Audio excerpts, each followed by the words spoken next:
Hi, I'm Jeremy. I'm a dork living in Portland, Oregon who spent too many years listening to podcasts and not doing anything creative. This is my attempt to rectify that, to create and contribute something where I talk to people about their cultural obsessions and try to give some recommendations of my own. Welcome to Giving the Mic to the Wrong Person.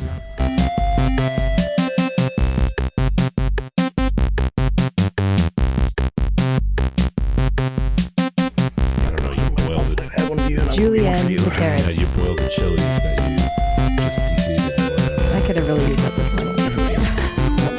How do you chop a mango? Because I don't have Alexa, I only make like 9 things. Mm-hmm. And that's my life is impoverished for that reason. I don't think Alexa's going to solve that problem for you. I think that this might be a case where the user problem is not solved by the technology. Mm-hmm. What's my problem? I'm sorry? That if you only cook 9 things, I don't think Alexa's going to solve that problem for you. Although Google helps me every day when I'm like, well, I've got sweet potatoes, Alexa, zucchini, and this. What can I make? We were talking about how I would really like a meal planning app game. Yeah. That we meal plan already, and we like have like a physical board, and then we use an app for going to the grocery store. But like, if it would just like look in my fridge, and then it would spin the dice, and then put everything I need to make those meals on my grocery list, and then I could just go to the grocery store. I don't think I need this enough that I'd be willing to pay for it, though, so it's probably a really bad business plan. No. But I think that there's a market for that, because I think for me it's like I want to know what I can do with what's on sale versus what, you know. Yeah. Going to the grocery store to buy specific ingredients a lot of the time is a nightmare. You could stop wasting time pouring your own salt. I know that much. Yeah, I know. You could I could save a little bit of time. So much. We have a CSA, so right now we're struggling with what to do with like 20 zucchinis and tomatoes when we don't really eat them. I got this Swiss chard once, and every food I had was pink for about 6 weeks, and I was like, nah. Not again. Nah, I'm done with this. I would make a lot of zucchini bread. So I have a zucchini muffin in my bag right now. We've made a lot of zucchini muffins, but there's actually a limit on how many zucchini muffins 2 people can eat. Oh, yeah, there is. And zucchini chips are great because they use up an entire zucchini, but they also take forever to make, and it's been a bazillion degrees, so you don't really want to run the oven for hours at a time. But I think today we're going to try to knock out like 5 zucchinis. That's great. Maybe you could find an old Ronco electric food dehydrator. Oh, those I don't know how much heat those put off. We live in a small apartment. We're not allowed any more single-use kitchen items. It's, banned as a smart decision. Yeah. And you are listening to yet another episode of Giving the Mic to the Wrong Person. Hi, everybody. I'm Jeremy. I am your erstwhile host. Is that the right word for it? I don't know. More like half-assed than erstwhile, I guess. And joined by another lovely 3 guests who have deigned to sacrifice part of their Sunday late morning, early afternoon here at our scenic basement apartment studios. Going around the table, guests, if you will please introduce yourself. I am Natasha, repeat guest and nerd. I'm Lillian. This is my first time on the show. I'm Garrett, on-air personality and neo-Luddite. That makes sense. And it's just true, Jeremy. And it's true. And I took a team of oxen to get here today. A team? What? The two? I had 4 oxen. The one didn't help. A cart. Okay. Yes. Where did you store them? My oxen storage facility. That is located in central northeast Portland. No. Oh, you mean where did I store them in this neighborhood? Yeah. Oh, they're just kicking around. Yeah. Oh, yeah, just wandering through the streets. Yeah, people find it very whimsical, so they don't really give. And they all have. I think nobody would be surprised. They all have RFID actually. tags on them, even though I don't know how to use that. Have they ended up in Portlandia ever? Your oxen? Not that I know of, but because I think I'd have to sign a release. Yeah. Well, maybe they signed a release and got some hoof prints on the. Well, if they did, I'd say more power to them. But we do have chickens that wander around the neighborhood, at least over like 2 blocks away, where the lady just want chickens in the street. Why not? You know, it's good enough. Yeah. It's good enough for the cats. Why not for the chickens? They'll get loose for sure. Yeah, I mean, also chickens. Like the nice thing is, unlike cats, they always come home before dark. That's They're true. very home-based creatures and are totally blind in the dark. So Oh, That I didn't helps. realize that. Oh yeah, that's why they sleep all night long. That makes a lot they more are sense. like, and they're immediately like, as soon as the sun's going down, they're like, oh, I got to go back to the coop. Yeah. All right, which means look out for your chickens for the upcoming eclipse. Well, check that for the August eclipse, ladies and gentlemen. And Lillian wanted to bring you on because you are working on an upcoming book, and I wanted you to talk about your book. Oh, awesome. as well as your previous work. I think I met you through both the XOXO festival, but also your local Money Boot Camp, Yeah. which was great and held in the O building, one of the kind of converted post-industrial spaces down not deep, right, really close in Southeast. Yeah, industrial Southeast, though. Yes. It's very industrial. Yeah, I have so coming out in October, I have a Kickstarter for Get Your Money Together workbook, which is a Cat and Bowie themed personal finance workbook. Perfect. Yeah, so that's coming out. I guess October feels really soon to me, but I'm going to 10 countries in between now and then, so. Cool. Oh my god. Station. Yeah. For the book, I presume? No. Oh, just for the hell of it. I am kind of. I'm taking so I also host a podcast called Oh My Dollar that's about personal finance. And I am taking a train trip from Dublin all the way to Shanghai, China. Wow. I'm leaving in 2.5 weeks. So I don't know, a little freaked out right now as far as how much I need to do before then. But one of the things I'm doing along the way is I'm recording podcasts. Oh My Galleon, because I'm starting at a Harry Potter conference, Oh, that's and wonderful. Oh My Euro, Oh My Ruble, and Oh My Yen along the way. So presumably that's the business I'm doing, but I'm mainly going because I'm a train nerd and I really want to take the Trans-Mongolian Railway. So That's wonderful. Yeah, that would be dope. yeah, I'm excited. It is 6 straight days on a train, so Yeah. through Russia and China. No stops at all?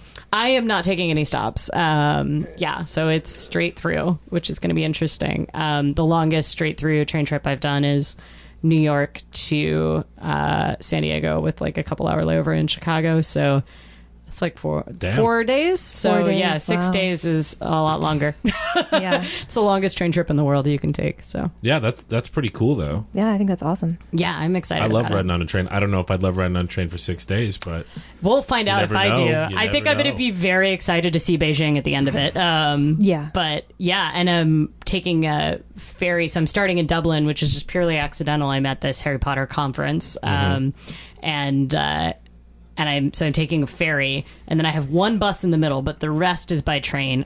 And Russia are fighting with each other. they're not Oh, friendly yes. right now. Well, they're so friendly that it's kind of problematic. It's mainly because Russia and Ukraine are fighting with each other. So Belarus and Russia are part of the Russian Union, and because of that, the border between them is not considered an international border. So you can't cross it if you're not Belarusian or Russian, even if you have a visa for both countries. So for interesting. years, the Warsaw to Moscow train, which is a very famous train among people that like trains, it was no problem. But because of the Ukrainian occupation right now, they're using a bunch of the train lines for military transport. And because of that, they've now finally been enforcing this law that actually says that that's not an international land border, and getting onto trains and kicking people off and making them book flights into Russia. Whoa. Wow. And fining them, and the fine is not a big deal. It's around 30 USD, an equivalent. It's not the fine isn't a huge deal, but I just feel like maybe fighting with a military dictatorship in a language I don't speak is not. That's not a fun time for anyone. Yeah. But I'm taking a bus through 3 countries Yeah. just to avoid Belarus, which is freaking ridiculous. Which countries? Estonia, Latvia, and I'm starting in Poland. So That's really great. That Latvia and Estonia are very beautiful. I mean, I'm going to be in a sleeper bus Oh, a for sleeper 9 bus. straight You're hours, like- just passing through Yeah. the country. So I'm going to be in Riga for 3 hours or something before Okay. I get on the train from Riga to Moscow. Yeah. So I'm just losing a day to highway traffic, essentially. That sucks. That sounds like a blast to me.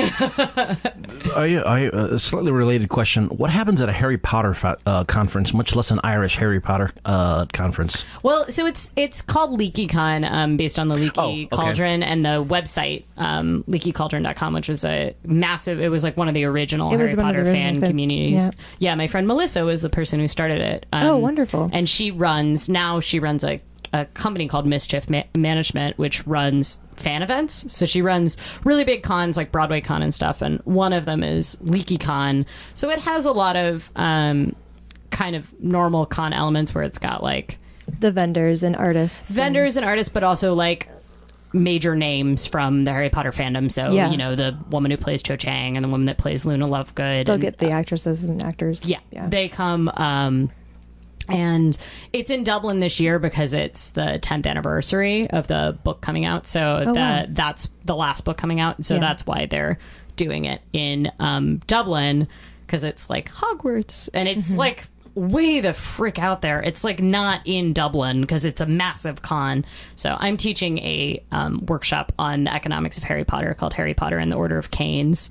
That is about how macroeconomics work in the Harry Potter world. That's pretty fascinating. That's awesome. So yeah, that's the whole reason. I mean, I'm on the board of an organization that's a nonprofit that teaches social justice through Harry Potter. So I'm there as the co-chair of the Harry HPA. That's great. I was going to say that they did a recent episode of Imaginary Worlds on how Harry Potter, they've done a lot of research into seeing how that affected a generation of children and being able to be more social justice minded. So I think there has been a lot of legitimization of that kids that are able to, especially when you have young boys and girls both reading these books, being more conscientious of, like, you know, it's obviously teaching a lot about racial issues. What did they attribute as the positive sort of empathy? Apparently, empathy, like, but awareness and conscientiousness. What were the dynamics of it? Was like the Muggle non-Muggle distinction? Yeah, I mean, the whole thing around the Death Eaters and Voldemort was that pretty much the Holocaust. They are anti-Muggle, so they don't like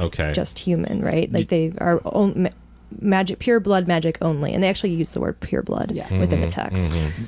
I think that was always one of the jokes of, I can't remember who put it. It's just someone pointed out, it was like, so like, you know, a full house, you know, is a full house of Hogwarts just full on Nazis, because they're at least they are they're certainly, it's like, and that was like just cool to everybody. Like, what did Dumbledore do during the war? And which is always, I always thought that was like one of the, it's at some point, that was my thing, is like, at what point does the, you know, in-world, you know, kind of like magic world versus Muggle world, at what point does that break down with, say, you know, real world history?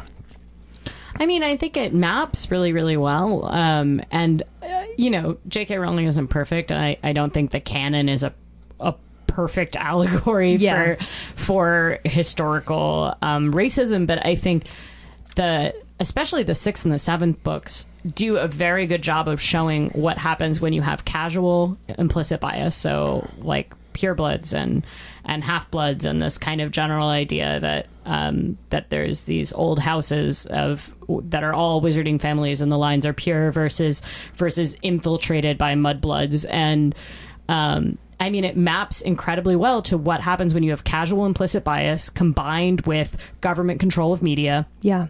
Which is exactly what happened during the Weimar era in Germany, right? It's the exact same thing. When you have a massive film industry that produces a bunch of anti-Semitic propaganda and starts spreading this idea that, you know, people are less pure if they have Jewish blood, and that they're also thieving, and that they're also greedy, and that they control all the money supply, and blah, blah, blah, blah, blah. If you start building that up with government-backed media, then you can shift the opinions in ways that initially it seems really, this is how implicit bias seems, right? Like initially, right, casual racism is like, well, yeah, it might kind of suck for people that are affected by it, but like generally, like, just ignore it, you know, blah, blah, blah. Like, you're stronger than that. You can ignore it. You're a Hermione. You can ignore people talking to you about being mudblood. And then what happens is that it can turn into full out war if these people are allowed to seize power. And at that point, it's this question of like, well, I'm not affected because I'm not, you know, I think it perfectly maps to any time in history that we've marginalized group and then turned it into war and totalitarian governments. I'm wondering As if, we're seeing kind of right now. Yeah. Yeah, world and British politics. I can't talk about Harry Potter. I could talk about this at all day. I've seen all the movies one time. Yeah, and yeah. that's my involvement. Sounds like if you I think could so. talk about it extensively. Well, Yeah. obviously. Do you want to talk about how there is a gold standard in and they have a 100% Well, reserve requirement in Greenbacks? I do have more interested in that than all, Yeah. all like Weimar Germany stuff because I just can't have nothing to add to it. At least I know a little bit about economics. Well, yeah, I mean, that's what I teach on is the economics. I was set to teach like a 4-part Portland Underground grad school class on the macroeconomics of Harry Potter. Sweet. I mean, I think that's some people dog on that sort of stuff, but it's like if you can introduce concepts to people by using some sort of piece of culture that they love, It's a bridge. I think that's a good it's ass good. idea. You know what I mean? Because people think they hate economics. I think it's pretty interesting, but I always kind of took to it naturally. So That's pretty much exactly what I try to do with Oh My Dollar. That's why I dress up in Bowie costumes to explain personal finance. I think that there's a lot of power in kind of, I always say like a little bit of spandex helps the 401ks go down. oh yeah, Which is, Great. it's just like people are so emotional about so much of this stuff. And social justice is like, this is true, but with personal finance, it's really true as well. Like, it's scary. People have a lot of things built up from their childhood around it. And it just sucks to talk about. Like, very few, like, I love to talk about money, but that doesn't mean that it's not still like emotional and anxious driving for a lot of folks, including myself a lot of the time. And if you can disarm them, like, you know, it's like dazzle camouflage essentially, which is that like people come into a budgeting workshop or a retirement workshop expecting one sort of thing, and if you then show up wearing 5-inch platform boots and glittery spandex and a Bowie wig, then suddenly they're jolted enough out of their environment to have a conversation about the really important stuff, which like most of the stuff with personal finance, most of it's not that complicated, right? With econ, we make it very I'm full disclosure, I'm an accountant, and I've actually helped people with personal finance. Not a lot of people, but a few, because I'm actually not that interested.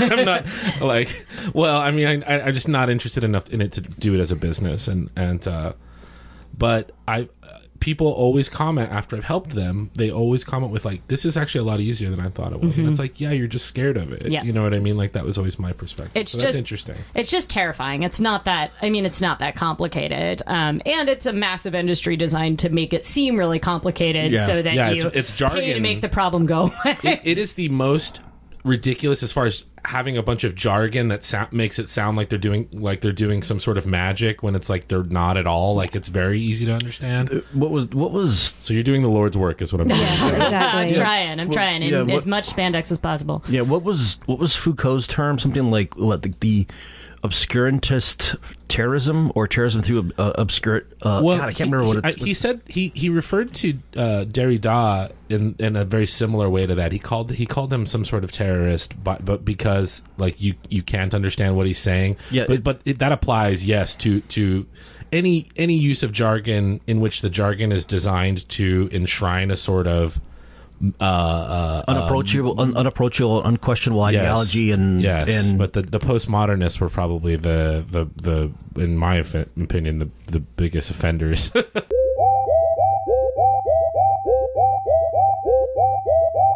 Getting back to your book, let's see, how much of it is, can you describe like what the basic structure is? It's going to be a workbook? Yeah, it's mainly a workbook. So I have an online course called Get Your Money Together Bootcamp, which is the online version of the one that you took in person. My girlfriend is currently taking that and enjoying it. Oh, awesome. And it is... So this is the workbook that's kind of the companion to go along with it, but it stands alone. And essentially I had a comic book illustrator that I really respect, Lucy Bellwood, who drew... You know, and it's still in the process of doing a lot of the work on it, but like I'm using cats to explain 401k allocations, and that's just because like I think it's really, really important to use comics as a medium to explain stuff that's scary to folks. Oh hell yeah! Oh, I But agree. it's just filled with a bunch of all the worksheets that you need to figure out retirement and investing and budgeting and, you know, living below your means and understanding credit scores, which is just a giant weird gamification of our lives, which is very odd. And I use as many cats as possible. Garrett, can you grab More that? cats. Can you grab Better. the economics book on top of the bookshelf there? Have you seen that yet? Oh yes, you showed it to us once before. Yeah. I was gonna say, but in going back to, like I said, but yeah, as you were saying, you've seen this, right? Yeah, definitely. This is one of the things I've recommended this before. There is a book put out a couple of years ago by Michael Goodwin and illustrated by Dan E. Burr called Economics: How Our Economy Works and Doesn't Work in Words and Pictures. And it's one of the things where, I mean, even like going back as far, the ability to, I think, the usefulness, the utility of being able to explain this stuff just through, comics and in using Art Spiegelman's definition of it, mixing like words and pictures. The ability to explain, communicate concepts to just regular folks is almost like shockingly useful, and it's kind of like so much stuff just comes across as being. It's like it's far more readable. It's far more. You can much more easily learn this stuff than just kind of like books and books of text. Yeah, Yeah. totally. And nobody wants to do that just to pay their freaking credit card bill, right? Like, No. I mean, that's the really frustrating thing is that a lot of people stay away from dealing with their own money because they believe that they need to understand economics, right? Which is like, you do not need to understand the Federal Reserve requirements, Right. or No. you don't need to be a CPA in order to manage your own money. And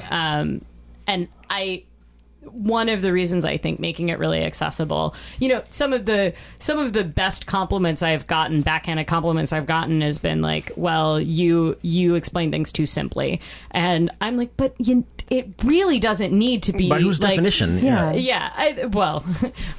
Mean iTunes reviews. Screw those. If I'm explaining it simply and you understand it, then I've done it correctly, right? You've succeeded, So for yeah, sure. exactly. And I think that people want this stuff to be complicated because they want an excuse for why they haven't figured it out yet, right? You have to Yeah. see how much of it's the self-justification aspect of it, both of if it's not only if it's way too hard, I now have a way to justify my fear of not getting into it. Yeah. But also the professional side of it is that I am the expert. I'm the SME. I'm the guy who gets paid to. Right. To opine about this stuff in like really badly written, New York Times op-eds or Yeah. God knows what, or Well, even like younger Or just- people. Sorry. No, you go ahead. Oh, I was gonna say, if you like spent a lot of time on Reddit, Our Personal Finance, Yeah. and it's like they're like they feel like they are having to like be the best gamer in the system, Right. I need to max out my abilities in this, God, yeah. It's so it's so elitist and gatekeepy, and it's weird, right? It just, of all things that we could all use advice and help on. Yeah, I had someone I was working with recently who's like, small business owner, husband and wife work for the business. They have 2 kids.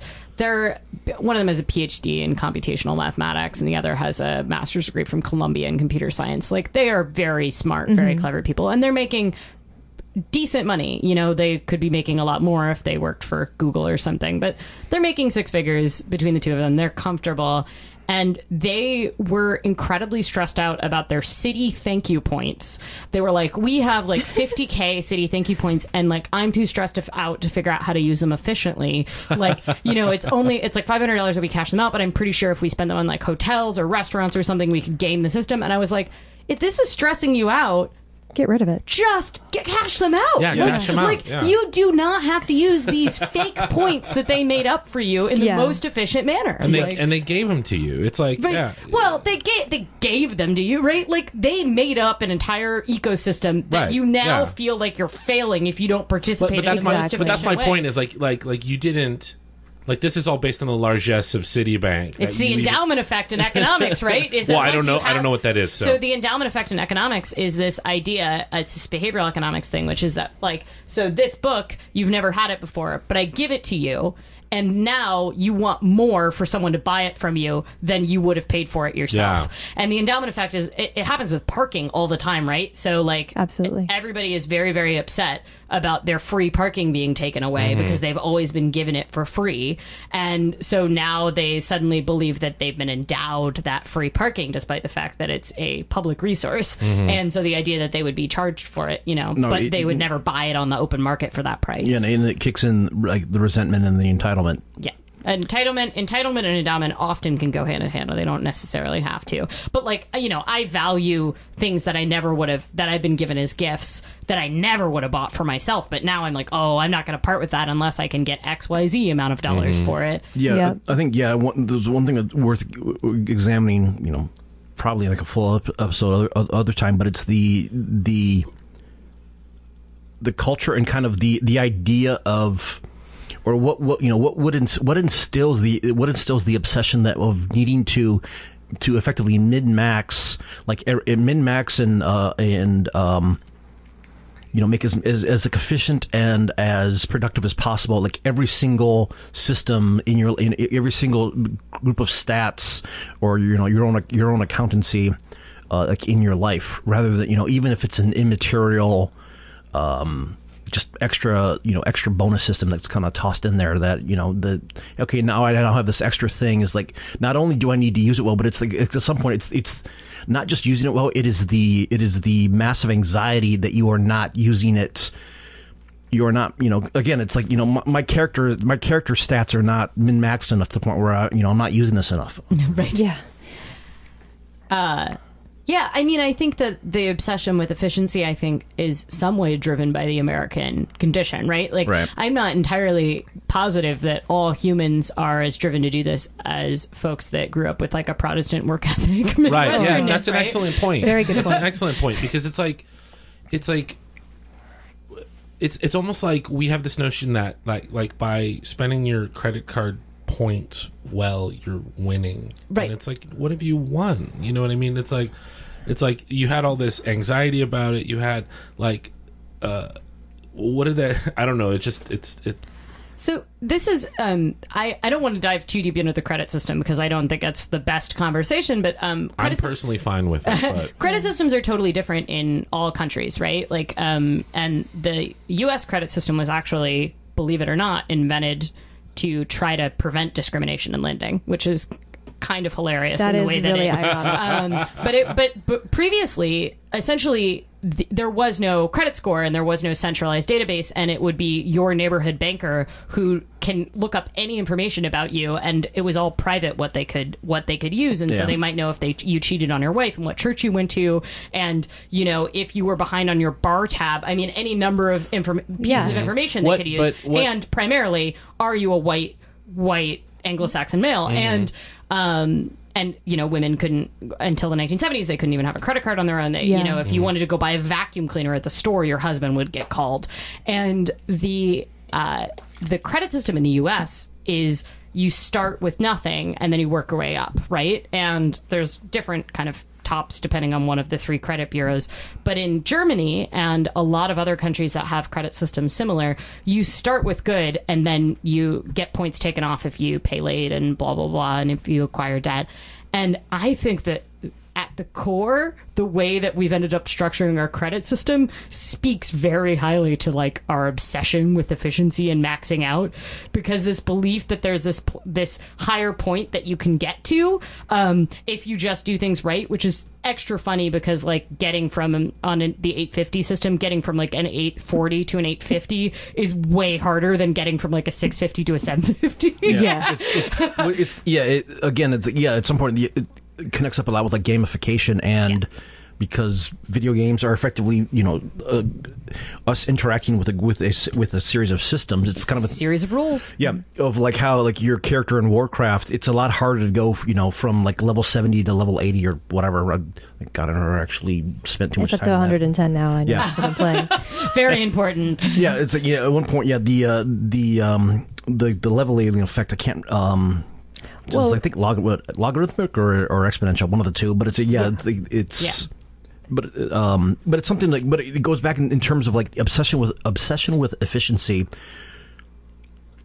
Similarly, but taken out of the arenas where that would actually matter or help. two examples. One example is I used when I lost my first engineering job, got a gig working as a mortgage underwriter assistant or I don't know. I worked in the mortgage underwriting in Ann Arbor. And because of management consultant trends being what they were at the time, they had just found out about Six Sigma, but how it was like the hot new thing, and they were going to bring in stuff that was explicitly designed to improve manufacturing quality into home mortgage lending. That at some point wound up being, helping to contribute to, just the bubble bursting years later. I think the other example is interviews with the guy who created Soylent, the meal replacement plan. Yeah. I've heard those guys talk. At some point, it's kind of a thing where I want to talk to Jane McGonigal, who wrote Reality's Broken, and she was one who really foregrounded a bunch of stuff about, I think her book's over there, about the value of gamification in areas of our lives that are not necessarily games. Mm-hmm. Because it is taking things that you learn, motivational systems, incentives, and whatnot, as well as metrics that work really well when you're trying to measure progress and communicate information to the player, taking that and putting that into different aspects of our lives. But I think the downside of that is that it can come along with a lot of the other more obsessive behavior with games that. Yeah. Who remembers the slang term evercrack? Oh yeah. No. Evercrack for EverQuest. Before Warcraft became the default standard, and after Ultima Online was kind of like the first one that really started this way. God, this is 20 years ago. We're talking about MMOs. Yeah. I know what you're talking about. How dare you? You described yourself as a Neo-Luddite. I am a Neo-Luddite, but I know what that is. Yeah, I was like, these things have been around for 2 decades. But yeah, it's like the addictive behavior that people were doing just around EverQuest. And it's kind of a thing, and even the initial writing was talking about how, examining why people were extremely, why they latch really, really hard into, MMO games and, or single player RPGs, I guess, role playing games. But it's kind of a thing where, it's like the negative side of that thinking when you start getting into kind of like Soylent stuff, where, especially in interviews with the owner, and I can't remember his name, but he talks about needing, an OCD compulsion to min-max, to make hyper efficient every single sub aspect of his life. Mm-hmm. To what goal? I mean, it's kind of a thing where that's such a good point. Well, go ahead. So I will say that I have a dashboard for my life, and I input all my data every day, and I see where I'm at on the dashboard, and that is part of my general obsession with making things efficient. But I see the dark side of this a lot of the time with folks is stress around money. Yeah, but as Jeremy just said, to what end? What is it for? Yeah. Is because I understand the motivation to be if I understand my life as a set of or several sets of data that I can analyze, but for what? And that's the thing that I think you're trying to chime in about, right, Jeremy? Yeah. What at some point this behavior, if all behavior is supposed to do is we perform behavior to do a function to solve a problem, what is the ultimate goal, or towards what vector are we doing this behavior for? Yeah, this is why I'm very wary of the .com mindset, where it's they want to take everything and make it. I don't even know if if efficiency is the right word, but they want to streamline everything. Mm-hmm. But for what? You know what I mean? For I really don't know sometimes. I mean I think what Jeremy's trying to say is this is a sort of can be a compulsion that people can't tell you why they're doing it. They're just doing it. Yeah.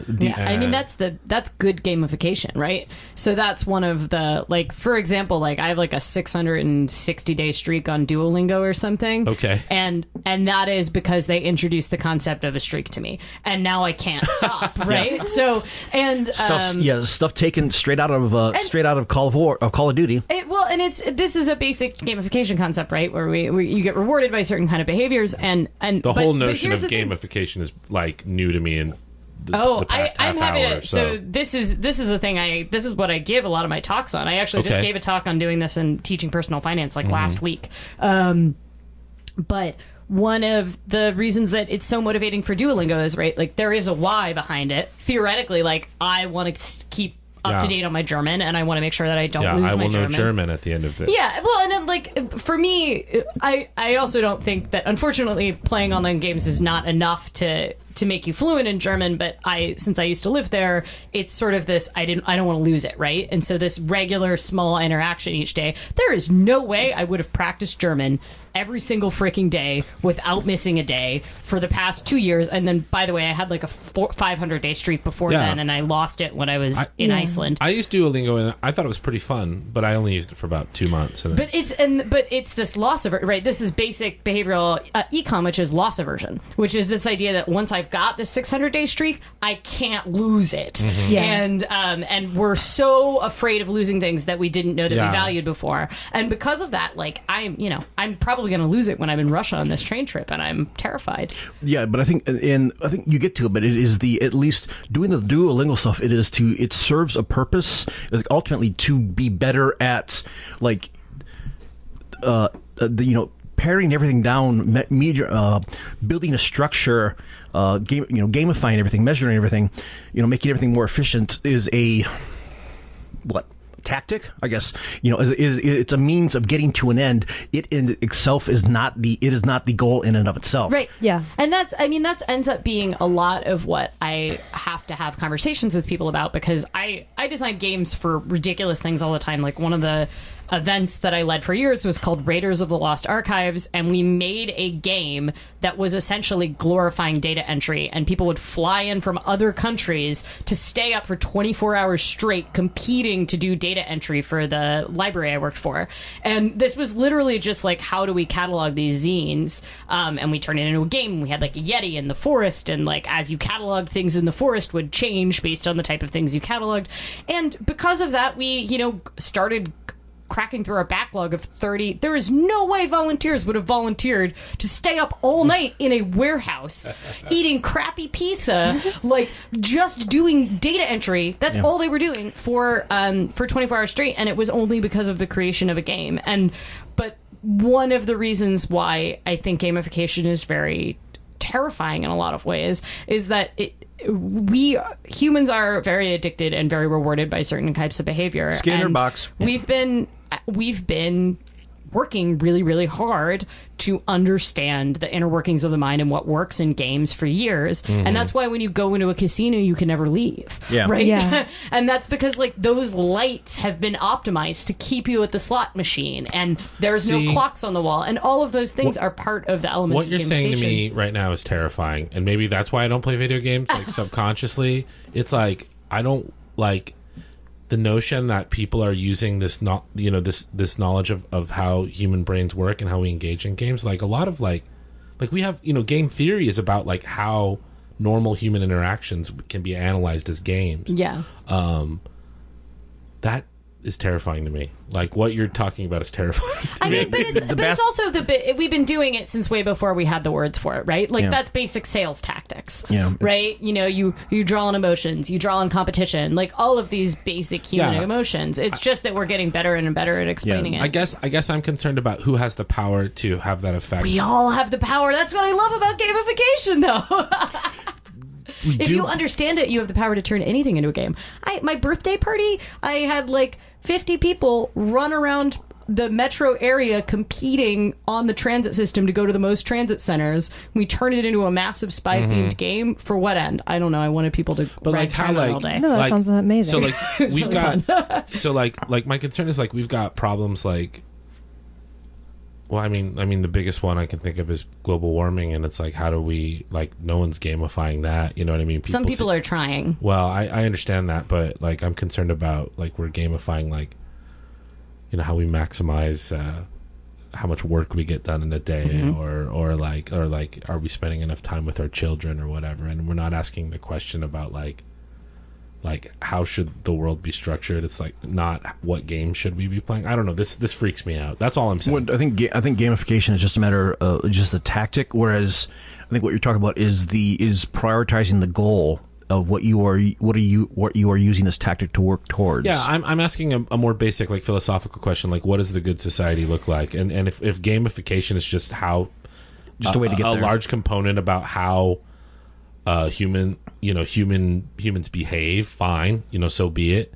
But I'm concerned about how it's used and who's using it. And let's face it, I mean, I understand what you mean, that anyone who understands gamification can sort of do it and do it for whatever purpose, good or ill, that they want. But my point is like, there are people that have power, whose entire jobs it are is to get you to spend more money on things that make the world a worse place. and that's my point. Is like how, I don't know if anyone's thinking about how to use this to make a better world, and that's my concern. Well, I mean, that's a good point. I mean, this kind of reminds me of Alan Curtis's Century of the Self, where we're talking about applying behavioral psychology to manipulation of people. I mean, this is just a natural extension of it for our times, because a lot of people we have more electronic devices and we have more, free time to actually use them. So, well, and it's like that Edward Bernays guy, in that he never had altruistic or even quasi-altruistic motives to do what he was doing. There really isn't in this late stage capitalist environment for a lot of applications. The main idea is to exploit versus to provide any kind of help or assistance. It's different for when you're talking about doing something that that has a value to the person, like teaching them how to take care of their personal finances. But if it's getting them to lose their money, or to become more sedated to the real world, and this is why it's so important that people that are working for the good of the world are actually know how to use the tools that everyone it's only equalized, right? If people that are working on social good have the same tools and the same lenses to manipulate people into good things as well as bad things, right? I agree with that. So, all right, and on that note, let's take a quick break and we'll be right back.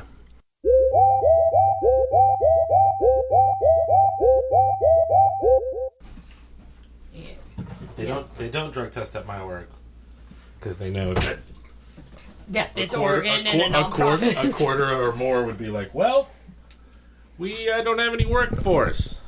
Well, oops, I lost my clown nose. Yeah, I'm not concerned about the drug testing so much as I'm concerned about even just having my name on a list. Yeah, I can understand that. I mean, obviously, I don't drug test in my workplace of one, so right. You could, but I could, and I would pass. Strangely masochistic with flying colors. Yeah. So Well, I guess it wouldn't be masochistic. It'd just be a waste of money. There could be a reason to do it, actually. So I'm a emerging small business, women-owned business, and I am attempting to pursue some federal contracts. And you actually can. It's meant for contractors that provide manufacturing and do work on job sites, but you actually can get bonuses for drug testing your employees. I think, but I'd have to pay to go off site to get myself drug tested for my company of one. But having the record of it and showing that I have 100% drug testing in an independent lab could actually score me more points on government procurement. Materially benefit you. Wild. I think that's one of the reasons. It was one of the reasons why a lot of companies were, because I think. This was a program that came out with 20 years ago or something. But a lot more people were asking, wait a bit, why are completely unrelated companies? What? Oh, hello, Pudgems. Hello. I didn't realize he had a little stubby tail. Yeah, she's kind of like she's like mix of calico and Manxie cat, but also I don't know if her tail is conky due to some sort of personal history of violence. Yeah, either injury or. Well, it's super cute. It's really cute. Oh, you're very adorable. Yeah. Why are you ignoring us, meanie kitty? Yeah, it's kind of on certain episodes in the last 6 months. If you listen, you can hear a little bit of tingling in the background. It's because her wandering into our studio and sitting there demanding to be petted, and then someone petting her, and then 30 seconds and she'll be okay and wander off. I lost. She's a very cat because she only wants to be touched when she wants to be touched. Oh, I thought that was your cap, but no. No.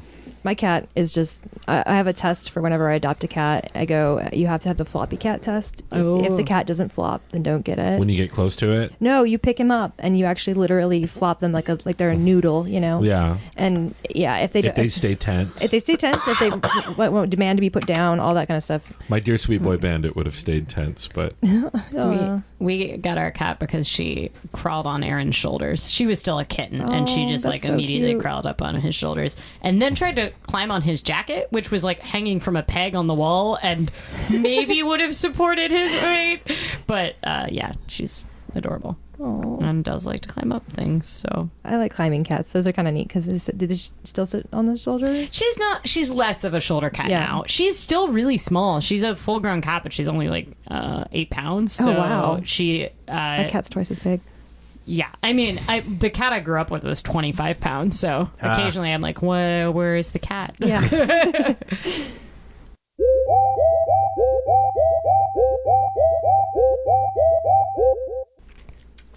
And we're back. Kitty. With a guest cat wandering around our recording table, because that is how you do a Portland podcast in an apartment, because otherwise, like, what's the point? One thing I did want to bring up, a slight topic change, but I think it also relates to, Lillian relates to your book. It was like, if we could do a couple, because again, back to the idea of financial anxiety, one of the things I wanted to ask if it was possible to at least go into a little bit of methods of, useful tips for alleviating it, if nothing, like news you can use. Like I said, it's at one point, this will be like the one podcast we do where we actually like give useful tips to folks, other than like just kind of like rattling on about. We'll be terrified of late-stage capitalism and gamification. That's the pro tip we've given thus far. That's what I'm doing. That is the I'm general all thrust, my money also, in a mattress. Yeah. Yeah. Please don't put all your money in a mattress. Too late. Well, no, I know where to find your money. Well, you don't know where the mattress is. I didn't say it was the one I slept on. Huzzah! Tips for relieving financial anxiety. I think the first thing is to understand what the root of the financial anxiety is. So because it manifests in so many different ways, when people tell me they're anxious about money, it turns out that it rarely takes the same form. Like, I'm anxious about money, and on paper I have nothing to be anxious about money about. And I'm anxious about money because I have like a very strong hoarding response to money, which is that like I always want to be saving such a large percentage of my income, and if that drops below a certain level, I start to immediately get anxious. I like my buffers to have buffers, and fear of running out of money is like often the pain of financial anxiety, but so many folks I know that come into my class are literally just afraid to even look at their bank account balance because there's this belief that it's scary and it's too complicated, like we were talking about earlier. But they also believe that if they ignore it, then the problem isn't real. and a lot of the anxiety can just come from believing that the situation is going to be so much worse if you actually pay attention to it. So if you just ignore it and you have that deep festering kind of feeling like you should be adulting better, or like nagging at you. We're all avoidance. Yeah, no. And reality, often the first step towards dealing with your financial anxiety is actually to just take a step towards actually knowing what your situation is.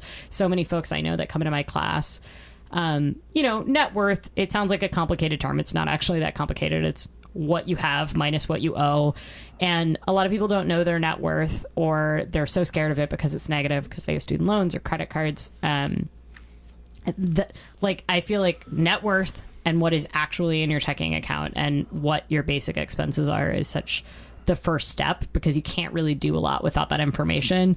And a lot of people have this belief that someone else has that information. It's not really true, right? Yeah. Like no one else is sitting down and doing this work for you. Literally no one else will do this for you. Yeah, and that is they don't so have access to your assets. They might know you own a house, but they don't know what's in your also accounts. Who is they right? Like there's this kind of general belief that there's false belief that there's like some centralized database that understands your financial status, and that's simply not true. Well, someone has access to it, I guess you could say. Some parts of it? Well, that's what I mean. Yeah. But who is they? I mean, that's I'm trying to agree with you here. Yeah. No, but I want people to actually sit down and try to answer the question for themselves of who is they, because they quickly realize that there isn't a they. There's just a bunch of businesses who would like you to spend money on their products, be it financial products, and they is not centralized, and a lot of people believe that credit scores come from the government, and they don't, right? Like there's this belief, like it's a 3 private companies that provide scores, some of which is regulated by the government, but 3 and that have proprietary algorithms to try to determine how much of a risk you are to the lenders. Right. Credit score is not there to help you, right? It's there to prevent risk to lenders. And having a good credit score doesn't necessarily mean anything, right? Like, you can have a really awesome credit score. I know a lot of people that are super anxious about their credit scores. And the fact of the matter is the credit score doesn't really matter unless you want to borrow more money. There are plenty of people I know that have really crappy credit scores because they've never taken out debt in their life and they pay for everything in cash. I did that till my mid-20s and didn't realize I was fucking myself. Yeah, I mean, and you screw yourself if you eventually want to borrow for a mortgage or something for that. I think it's worth looking at your credit score, but if that is the only thing that you feel like is outside of your control and money, and it is your main stressor, don't worry about it. Yeah, count your blessings, right? You know, like your there's credit very score, limited uses of it. It's not a measure of how much you have it together. It's just a matter of how good you are at taking out debt and repaying it. Exactly. And unfortunately, it can be used to evaluate you for apartments and jobs, and so it's worth looking at. But it should not be the focus of, when it comes to like this gamifying your money. If you want to get rid of your financial anxiety, don't focus on your credit score. Like what I found was that my credit score just got better by doing nothing. Yeah, paying your bills. Yeah. I mean, it's like pay on time every time is the number one thing you can do. If you can do it, pay all your utility bills, and any loans you have, just pay them. And if you can find a way to do that, your credit score is going to take care of itself. Yeah, exactly. It just needs time. Yeah. Okay, so we have let's see, understand your actual situation in the moment if you can, or at least like kind of like tabulate it. We have pay all your bills on time. We have don't focus too heavily on your credit score. So that's 3. Let's see what else. I'm gonna add have a budget. Yeah, totally. I came back from total credit score tank because I was not paying my student loans on time, and they were privately held. My fiance also had a bankruptcy. Over the last 5 years, we managed to kick a lot of ass just by having a budget that goes all the way out until we're dead, or hopefully, in our 80s, 90s. Budgeting is the base of everything I teach, as Jeremy can attest to. But I'm still bad at it and kind of need to do it. Yeah. I mean, financial management must be learned and it must be practiced, and it's not a thing that you get a win and you put on a shelf and then you're done forever. And I think a lot of people kind of believe that, like, one, it's too complicated, and then by the time that they learn it, they'll learn it and they're done and they've mastered it. And I think that's why a lot of people procrastinate on it, because this belief that it's really complicated and it's going to be like a college class that you have to go through, and you're going to have to take a test at the end. And but in practice, like, the beginning of budgeting can be the simplest form of whatever works for you. A lot of the folks I work with have ADD or ADHD, and that can make it really challenging to do, like, line by line expense budgets. But there's a lot of different ways that you can budget. One of the methods is simply to find a place that gives you a bunch of free checking accounts and actually divert, if you get paid a regular paycheck, actually divert into different accounts and use each account for different types of things. Yeah, it's kind of like the envelope thing, but on a new level. Yep. Yeah. And not everybody. So I use YNAB, which is You Need a Budget, which I avoided for years because I was like, I don't need a budget. I'm great with money. But I really like the data and getting to see it over time, and it's a very manual kind of form of budgeting, and it doesn't work for people that are terrified of it. But there is something out there that will work for you. There are so many freaking apps these days. You can text to save money now. You can have like a little savings account that you just text back and forth with. Oh, that's awesome. That's called Digit. Awesome. We ran by that. Can we talk about the envelope method really quick? Oh yeah. Just to do like a quick descriptor, an in-show footnote. This is probably the budgeting method that your grandmother used. it is essentially whatever your expenses are, paying for them in cash, and you determine how much you're going to spend ahead of time, and either for the week or the month, you take that money out of the ATM, or if you get paid in cash, you already have it, and you divide it into different envelopes for different categories. And once you spend what's in that envelope, you either need to move money from another envelope and go, okay, I'm taking money out of the gas envelope to go to this restaurant, or you are out and you can't spend that money anymore. And it's a really good for people that are very tactile with their money and don't want to get rid of cash. So I'm kind of the opposite. My problem is I don't really view cash as real because it was always I've always had like 5 jobs, and it's been one of my side jobs that pays in cash, and so it would be kind of my fun money. So cash doesn't feel real to me, right. but actually having to write it down when I spend it on my credit card does. But a lot of people are the opposite, and they don't want to hand that the 20 that lasts forever in your pocket because you don't want to break it.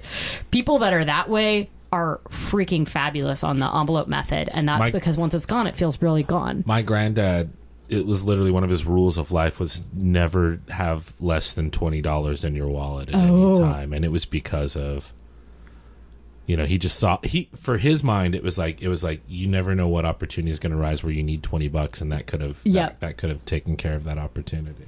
I travel a lot in countries where bribing is quite common, and my rule is that I always have to have a $20 US bill, because US dollars can bribe someone anywhere in the world. And $20, baby. It looks like a significant sum, right? Yeah. I mean, 20 is a significant sum in most parts of the world, but to me, it's never going to make or break me back in the States, right? Like even at my poorest, $20 is, I can earn that back in a day, no problem. And $20 has gotten me, $20 bribes have gotten me out of some real tricky situations. And so, I'm a big fan of I never carry cash in the States because I have not yet had to bribe anyone in the United States. But actually, that might not be true. I can't within memory. Oh, let's hear about that. Yeah, I know. I'm thinking it's probably happened, but it's like quite common for me in Southeast Asia or Italy and stuff like that, that I've had to bribe folks. So can't bribe people in Germany. I can imagine. I can see it's that. Too bureaucratic, and the cost of living is the median income is really high. And, just doesn't work as well. People really they would want you to Strong fill out social paperwork safety net. if you were going to bribe them. Different culture, different having actual. We have a form for this. Yeah, they're also very, very scared of hyperinflation. This is maybe diving too deep into econ, but they're generally terrified of flooding the market with money, which is why the euro is pretty much controlled by the Germans. Yeah. Yay, austerity, among other things. All right, and let's take a quick break, and we'll come back with endorsements/recommendations.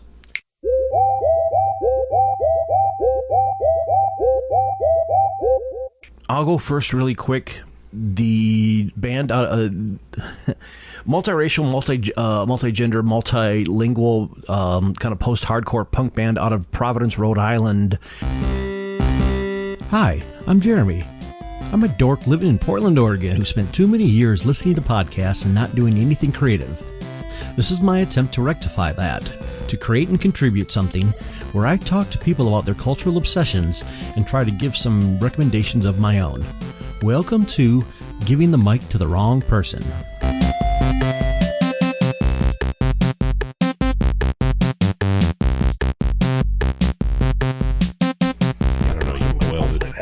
Julienne the carrots. Yeah, you boiled the chilies that you just de-seeded. I could have really used up this money. How do you chop a mango? Because I don't have Alexa, I only make 9 things.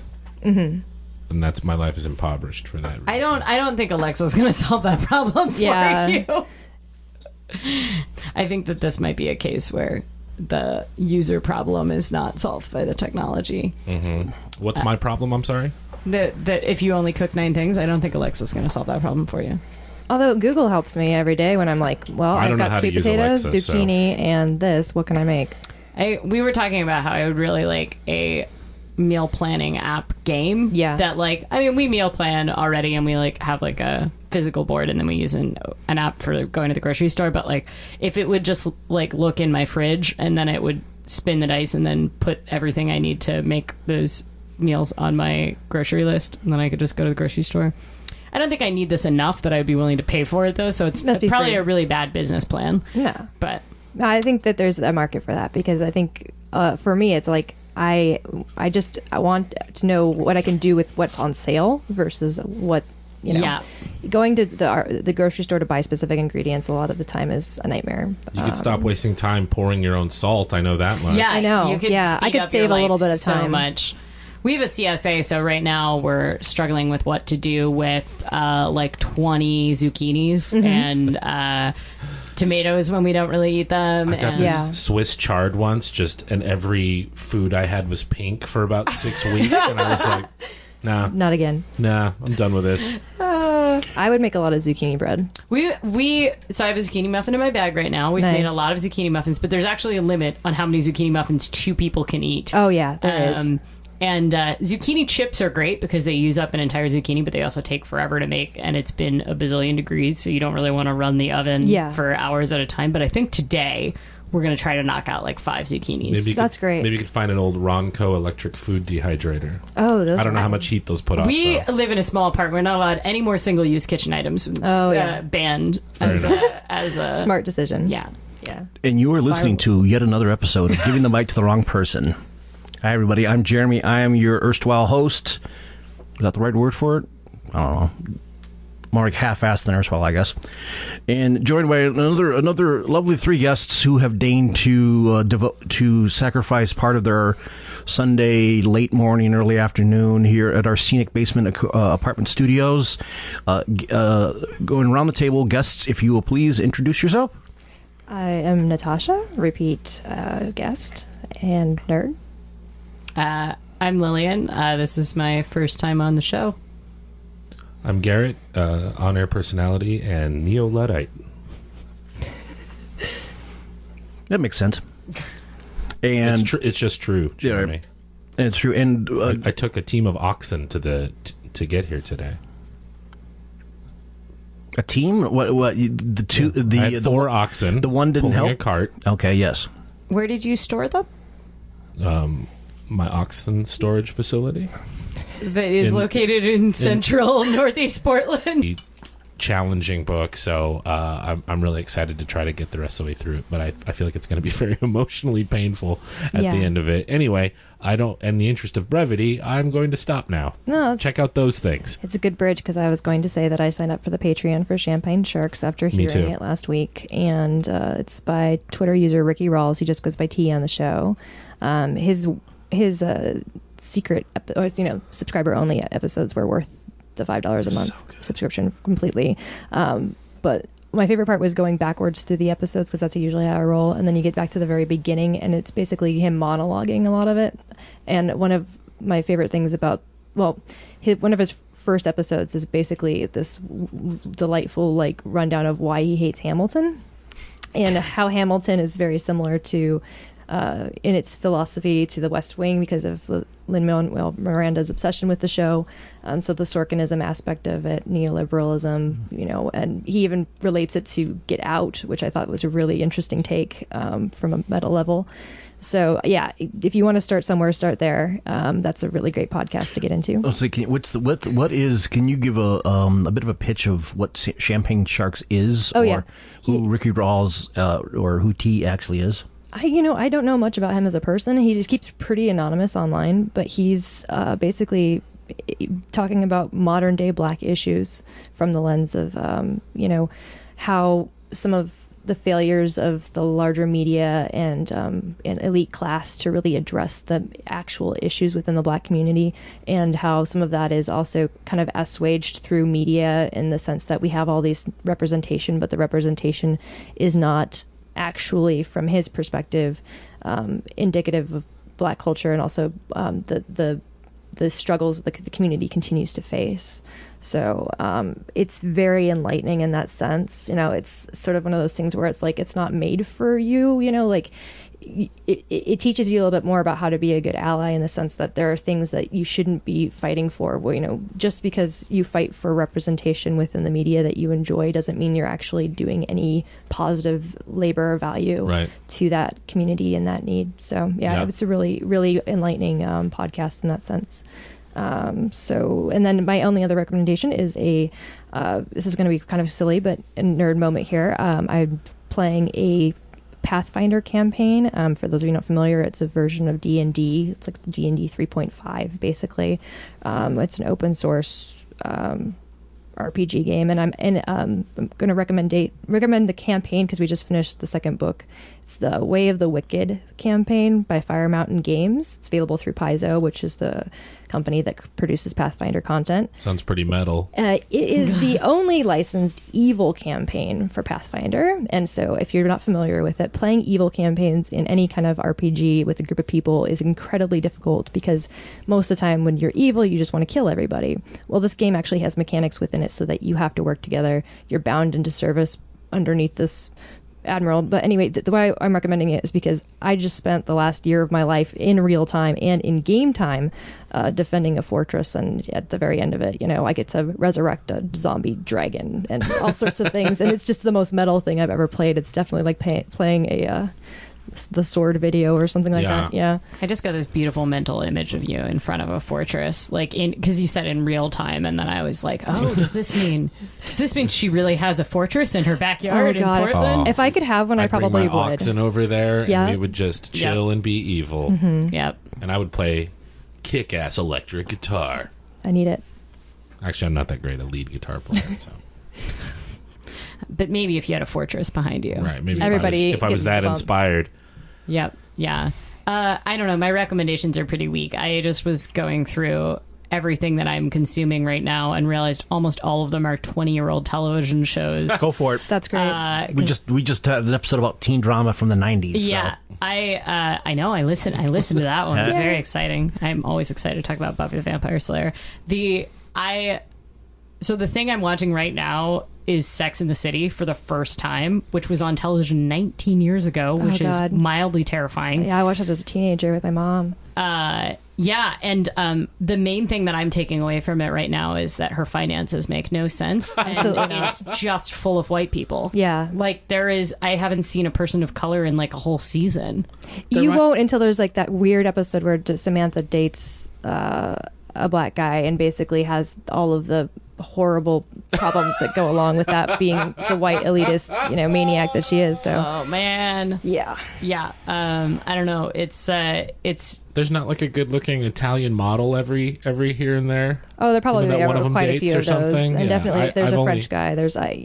I don't remember a lot. It's rough. It's a rough show. It's a but I feel like it's a beautiful window into the late 90s right now that I'm getting, which I'm like reliving it. And also, it's terrifying how long ago that was. Yeah, it really puts it into seems like perspective. another world.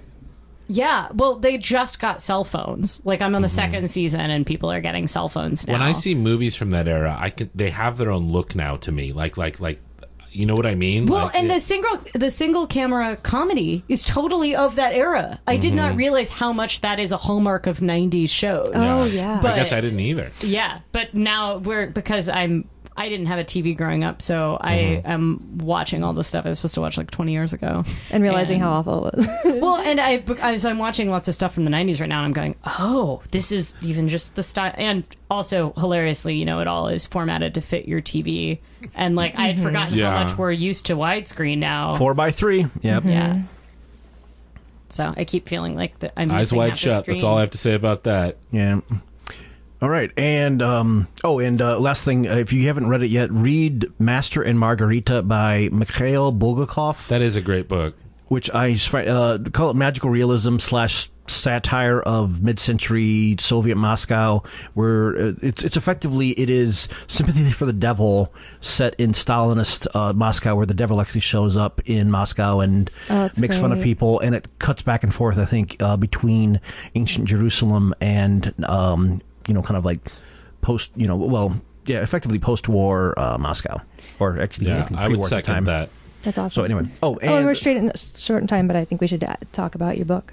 Yes, your book. Please, where can they find you online? And please tell us about when your book should be coming out. So, book is coming out October 10th on Kickstarter. Cool. And the places you can find me. So you can find my podcast is Oh My Dollar. You can find it anywhere you find podcasts. Comes out every Monday. And you can find me generally on the internet at ohmydollar.com or me personally at Anomaly. So So, yeah. Awesome. And if you want Cats and Bowie in personal finance, October 10th. Absolutely. The rest of you guys, I think that is... And I think contact everybody else through the usual ways. Come on, Yeah, we got a heart out here. Yeah. All right. Thank you very much. Once again, go in the spirit of like, share, and subscribe. To quote Dan Olson. Thank you very much for listening, everybody. Yada yada yada. Credits in the show notes. Goodbye. Thank you so much. Thank you. Blowing raspberries. I went and saw American Werewolf in London last night. It was playing at the Hollywood. Love that movie. You know what? It's a movie that I like less and less every time I see it.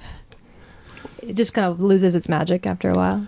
I don't know what it is. Like I enjoyed it well enough last night, but that was probably like the fifth or sixth time I've seen it, and I don't know. The last 10 minutes of it is like wow, and then the rest of it was kind of like. The rest of it's actually pretty boring. I found it kind of boring. Yeah. The last 10 minutes is amazing though. I liked the Faculty of Horror episode on that one. I don't think I listened to it. I'm behind on that one. I'm actually behind on podcasts. I'm listening to like 5 really religiously, and the other ones are sort of falling by the wayside right now. I have a huge queue. I think that's mostly just Street Fight because they like do twice a week, and then a bunch of true crime that I don't really. I listen to I hate listening to a lot of the true crime podcasts that I used to listen to. I only listen to My Favorite Murder. So, do you have favorite podcasts or?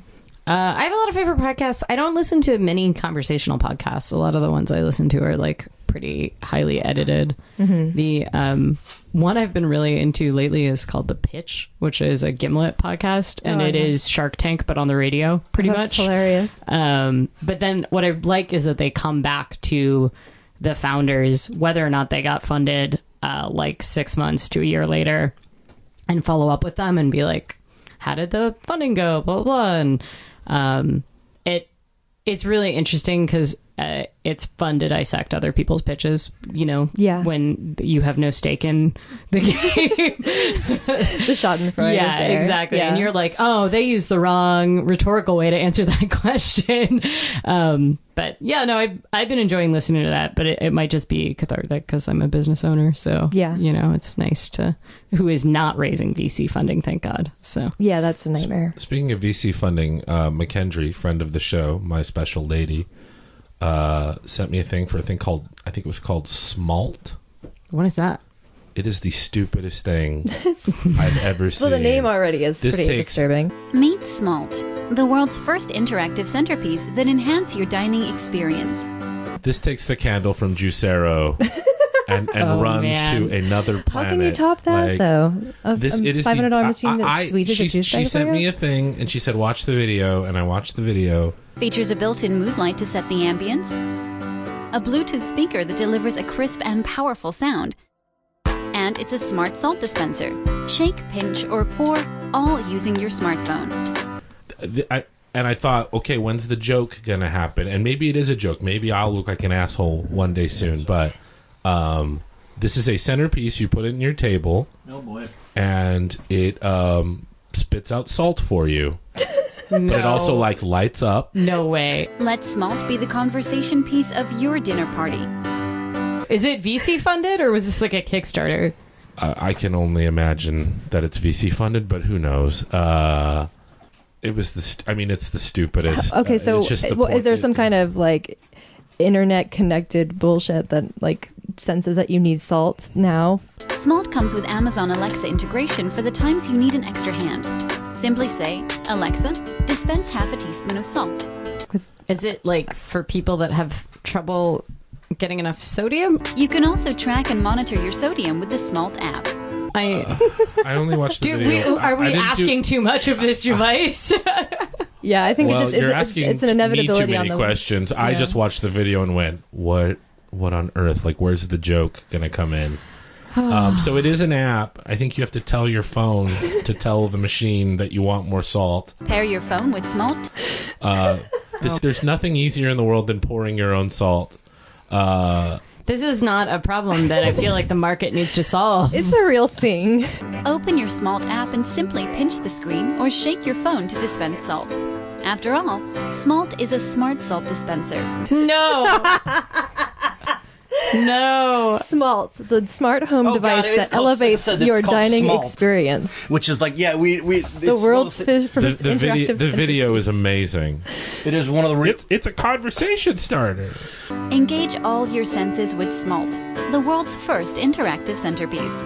I'm going to look up Smalt on VentureBeat. And here's how find the out much it conversation raised. starts. What the fuck kind of asshole are you that you bought this thing? That's how the conversation starts. No, I think it's probably going to be almost entirely composed of people that bought it for other people. So I'm trying to think, like, if there's any application for someone with a disability that has, like... But, like, Salt is not so essential... Oh, it doubles as a Bluetooth speaker too. So Well, for your romantic dining So experience. I brought this because this is Lillian's kind of zine handout, Nice. which is awesome. And as a, I guess... How do you spell Smalt? Salt with an N. It smelled like- like it sounds. Yeah, like Smarch, Oh, only no. saltier. Oh, lousy Smarch weather. Do you guys want to know how much it raised?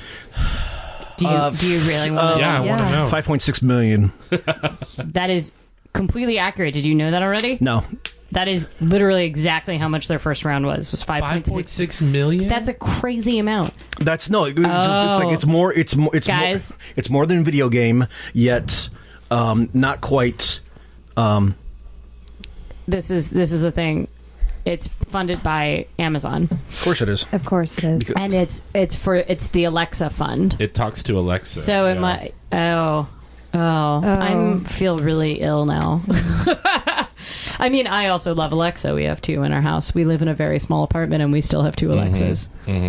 We only have one, but it is primarily a Bluetooth speaker because Alexa records 60 seconds, and will record and transmit 60 seconds of audio before you send its actual command, or along with its actual command. Yeah, and it just kind of continually erases it.